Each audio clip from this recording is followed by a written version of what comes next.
Rebecca, pack your things. You are leaving this house tonight. Mama, I am 5 months pregnant. Where do you want me to go?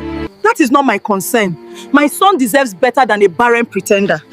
Rebecca, just go, please. My mother has spoken. You are sending me away. Both of you. Fine. But God is watching everything tonight. Rebecca arrived at the Okonkwo compound in Enugu with nothing more than 2 boxes, a borrowed suitcase, and a heart full of love. She was 26 years old. Victor was her everything. The man she had waited for, prayed for, the one she had turned down 2 other proposals to be with. When he brought her home to meet his mother, she dressed carefully, spoke gently, and brought a basket of gifts. She wanted to be accepted. She wanted to belong. Mama Okonkwo looked her up and down that first evening and smiled. But the smile never reached her eyes. Rebecca did not notice. Or maybe she noticed and told herself she was imagining things. That is what love does. It fills in the gaps with hope. She moved into the Okonkwo compound 6 months before their wedding. She cooked every morning. She swept the compound. She greeted the neighbors. She fetched water when the taps ran dry. She sat with Mama during the evening news and rubbed her feet when she complained of pain. She did everything a daughter would do. She wanted that woman to love her. But Mama Okonkwo had already decided. Before Rebecca's box was even properly unpacked, Mama had begun her quiet, careful, dangerous work. It started with small things. She would tell Victor his food was getting cold and Rebecca had not even served him yet, even when Rebecca was already in the kitchen. She told his aunties that Rebecca was proud and did not greet people well. She whispered to her friends at church that the new wife from Calabar had wayward eyes. Small things, said softly, said consistently, until they became the air Victor breathed. Victor heard these things and said nothing. That was his sin. Not that he believed them immediately, but that he let them fall on him without resistance. He did not tell his mother to stop. He did not ask Rebecca for her side. He just absorbed it all quietly and began slowly and without realizing to look at his wife differently. Rebecca felt the shift but could not name it. He was still there, still sleeping in the same bed, still eating her food, but something had moved, something had cooled. She told herself it was the stress of work. She told herself he was tired. She made excuses for him the way women in love always do, with the kind of patience that costs them everything. Then Mama Okonkwo moved to the next level. She began to tell Victor that Rebecca was barren, that she had spoken to a doctor, she never said which doctor, who had assessed Rebecca's age and her family history and said there were complications. She spoke in the kind of vague, fearful language that cannot be disproved but cannot be ignored. She said she had been praying about it. She said God had shown her things. She said she was telling him because she loved him and she could not stand to watch her son waste his best years with a woman who would never give him children. Victor was 31. He wanted children more than anything. He did not go to Rebecca and ask. He did not suggest they visit a doctor together. He sat with his mother's words in the dark and he began to believe them, not because he was a wicked man, but because he was a weak one. 3 months later, Rebecca found out she was pregnant. She was shaking when she called Victor's number. Her whole body was warm with joy. She had barely finished telling him before she heard his mother's voice in the background, calm and precise. Tell her to come home. We need to talk. That night was the beginning of the end. Mama told her the pregnancy was impossible. She said she knew what she knew. She said Rebecca must have been with another man because her son could not have fathered a child with a woman whose womb was sealed. She said it in front of Victor. She said it in front of 2 aunties who had been summoned that evening as witnesses. And Victor, God forgive him, said nothing. He just looked at the floor. Rebecca looked at him for a long time. She waited for him to speak. She waited for the man she had married to show up in that room. He never did. The argument that followed was long and loud and ugly. By the end of it, Mama Okonkwo had issued her sentence. Rebecca was to leave the compound. Victor stood by the door and told her to go. And Rebecca, 5 months pregnant, betrayed by the man she loved and the woman she had tried to mother, packed her things and walked out into the Enugu night. She had nowhere to go. Her own mother had died 2 years before. Her father had remarried and her stepmother was not the kind of woman you went to in a crisis. She called her cousin Chioma in Port Harcourt and cried on the phone until Chioma told her to get on a bus.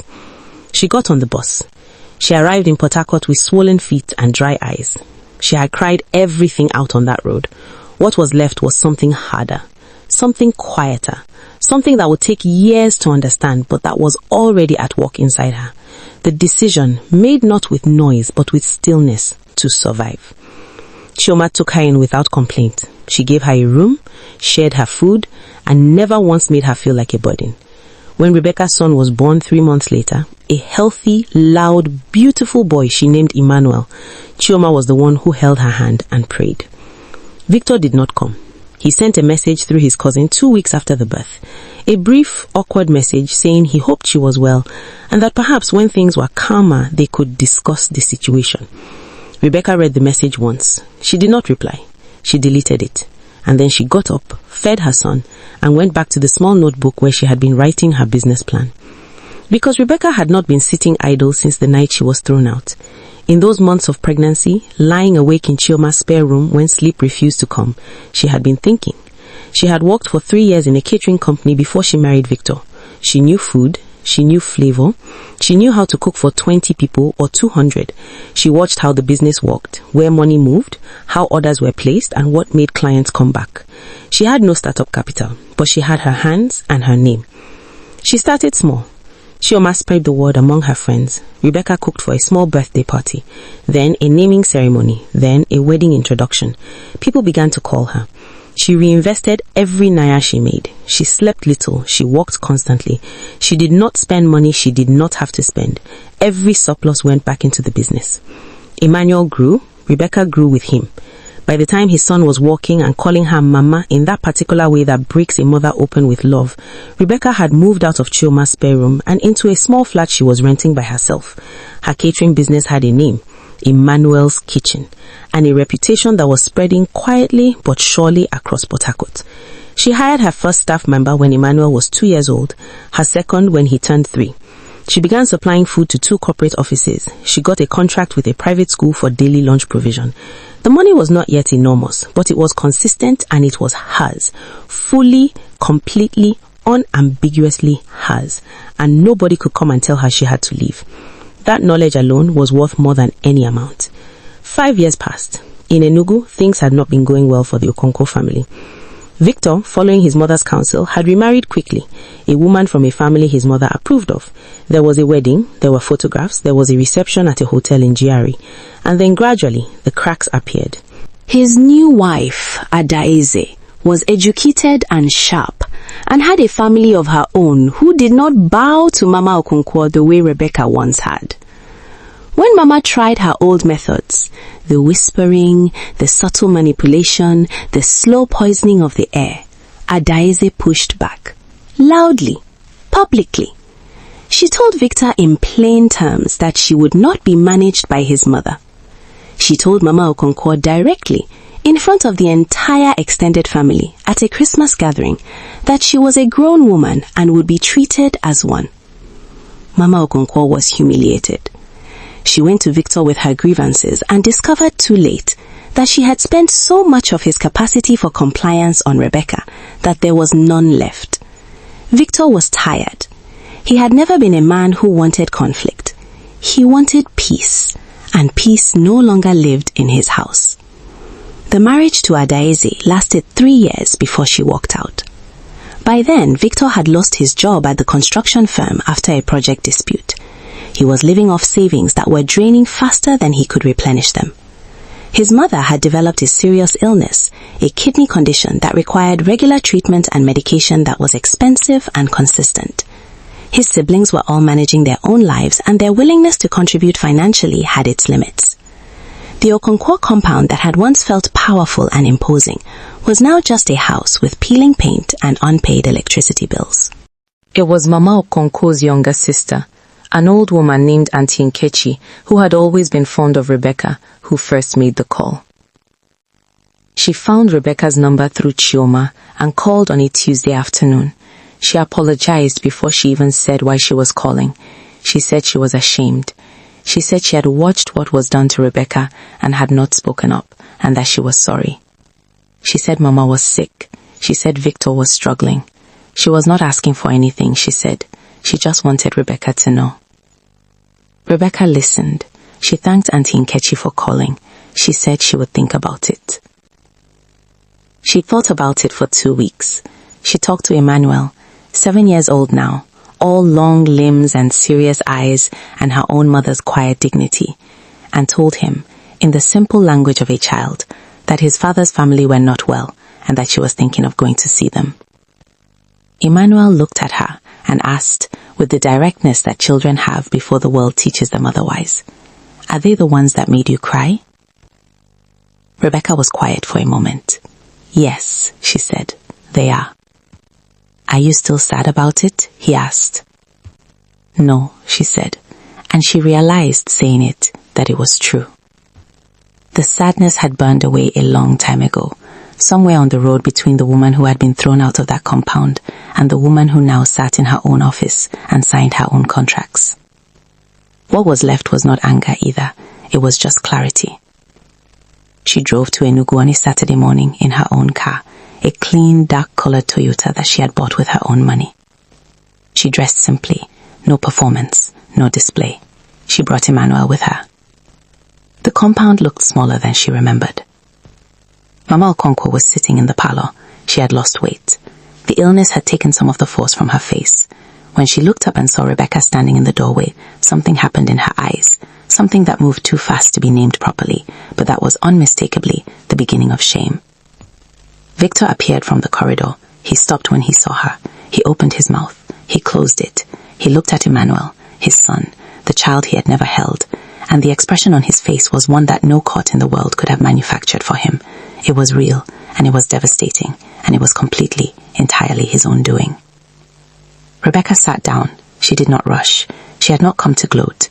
She had come because life had brought her here, not to the same woman who had left, but to someone entirely different, someone who had rebuilt herself from nothing and was therefore afraid of nothing. She spoke calmly. She said she had not come to bring trouble.